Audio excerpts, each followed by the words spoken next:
Ini kan Gawat udahan. ini Pak Ustadz nih kan kita kan udah masuk bulan puasa nih Pak Ustadz nih ya kan. Siap. Kayaknya butuh ini Pak Ustadz, inspirasi nih sama insight lah dari Pak Ustadz nih di dalam bulan Ramadan ini nih di channel saya nih. Biar pemirsa saya nih Pak Emae juga kan adalah ilmu-ilmunya Pak Ustadz. Iya kan. Baik, subhanallah.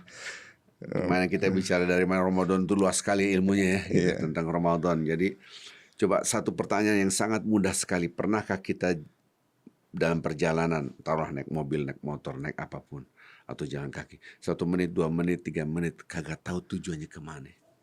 Gitu. Saya rasa tidak pernah terjadi pada diri kita. Karena apa? Pastinya kita orang yang sehat, waras, nggak mungkin terjadi itu. Biasanya orang yang stres, depresi, mau kemana nggak tahu, yang penting jalan. Nah, itu. Tapi ini analogi saja, sebuah kiasan analogika bahwa betapa banyak orang 1 Ramadan, 2 Ramadan, sampai besok udah mau Lebaran, udah akhir Ramadan, dia nggak tahu tujuannya itu apa.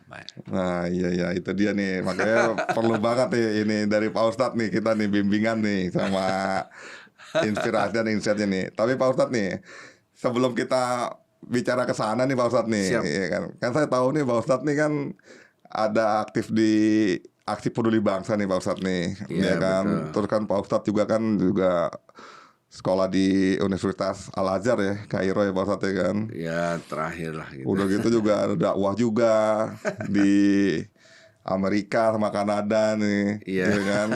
Istilahnya gitu ya Pak Ustadz ya kan. Diundang doang saya. Saya seperti debu yang itu kemana aja ikut.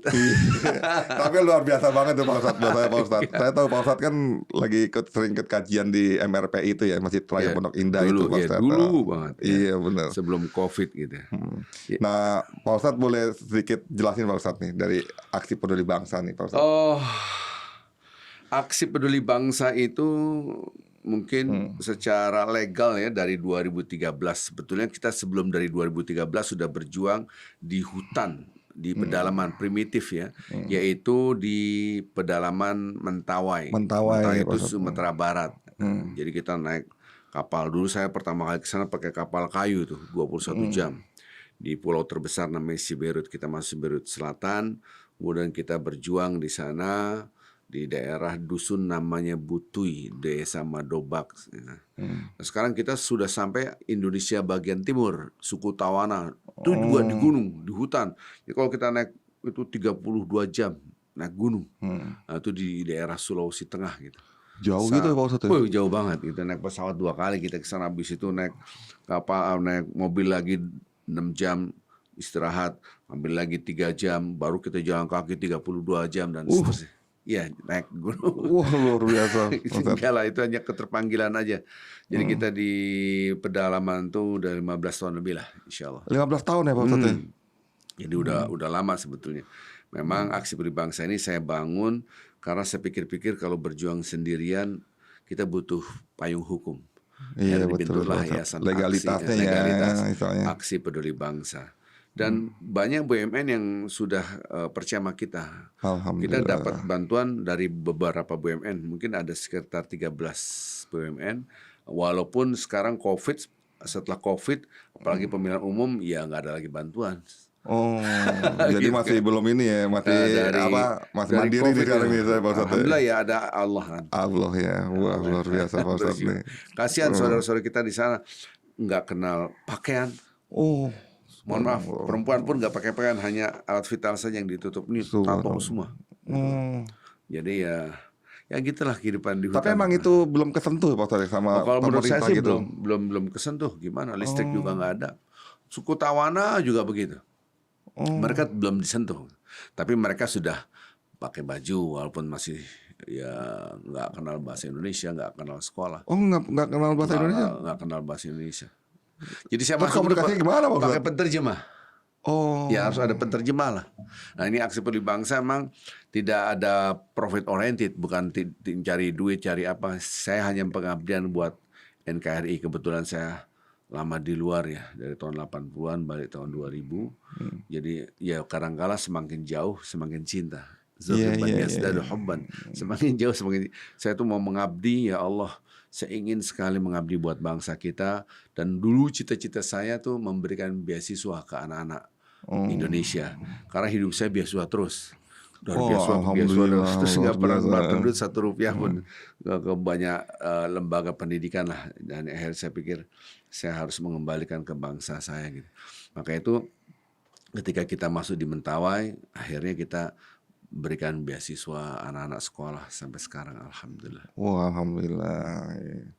Ini Pak Ustadz, kalau dari visi misinya Aksi Peduli Bangsa Kalau nih, Aksi Peduli Bangsa apa kan nih, membangun jiwa raga bangsa.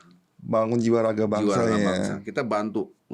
Maka itu BUMN pas ngelihat kita istilahnya diaudit lah, didiagnosa lah kalau fisik itu.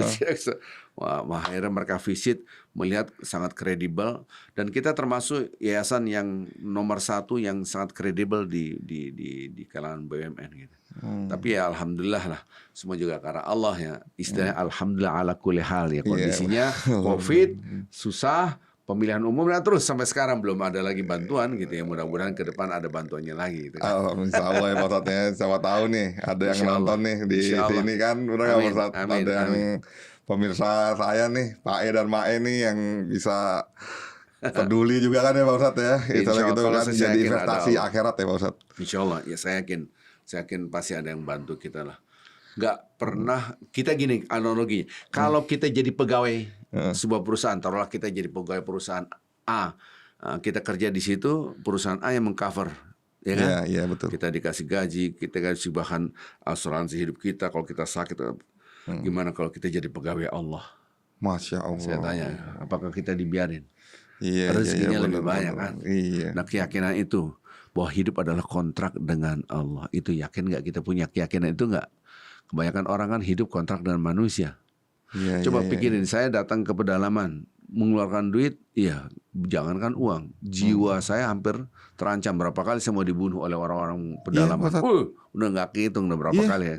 Udah sering. Tapi alhamdulillah kan Allah jaga kita. Nah, keyakinan itu kadang-kala hilang dalam kehidupan kita. Itu dia tuh Pak Ustadz tuh. Terbaru saya itu juga kadang-kadang tuh masih setengah-setengah nih, saya makanya ngikutin Pak Ustadz banget tuh. Itu tuh Pak Ustadz tuh saya tuh.